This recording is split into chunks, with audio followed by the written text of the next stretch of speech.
May nga po na update lang ato sa katong nahitabo nga attempted rape ug unsa inyong panawagan ani ma'am nga naay mga insidente nga unta dili na mahitabo ni subli diri no sa ato sa lungsod sa Taguluan. Yes ma'am, ang update atong attempted rape nato gabi nga nahitabo sa January 20 around 8 PM more or less.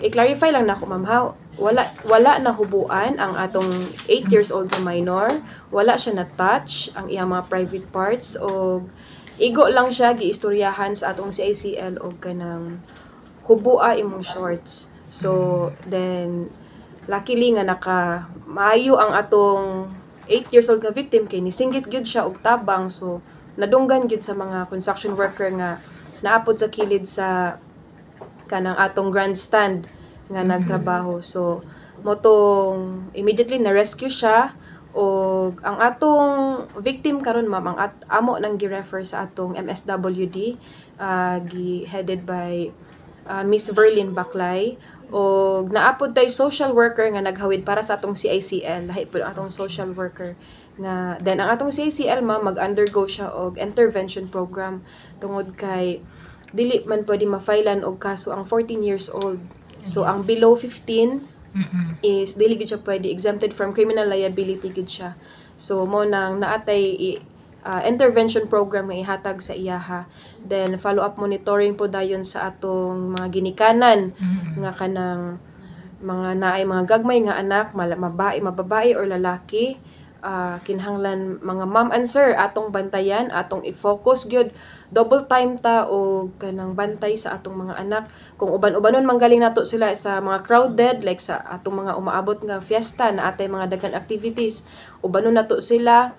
Make sure lang gyud nga safety nato sila nga dili nato biyaan nga diha lang sa ka lingkod sa diha yag hawa, dili nato inanaon kay dili nato makontrol ang bata kung mulakaw o dili. Dapat 24 hours or kung ubanon nato sila sa mga crowded places, kinahanglan ato pud gid silang tutukan og ayo nga dili sila mawala sa atong panan-aw.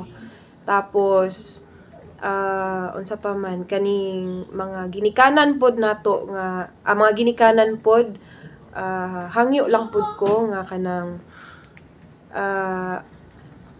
more on advice nato atong mga anak, especially kaning mga teenagers na nga kanang na-expose na og ayo sa mga internet, sa mga Facebook, YouTube or unsa pa natin nga mga social media nga kuan. Hangyo lang mi nga kanang i-control nato kay diha man gud number 1 makakuha ma'am sa kaning ideas or kaning ilang mga curiosity diha magsugod nga unsa day ni iyang gibuhat o nya bastos dito nga video, so ako kuno ning testingan, so na mga inana bitaw. So atong i-control kung mahimo naatay mga application man nga mga parental control nga application sa cellphone sa atong mga anak, ato nang i-activate para nga kanang ma-monitor nato unsa iyang mga gispang search, unsa iyang mga activities didto. So ana lang ma'am. Oo. Thank you. Thank you.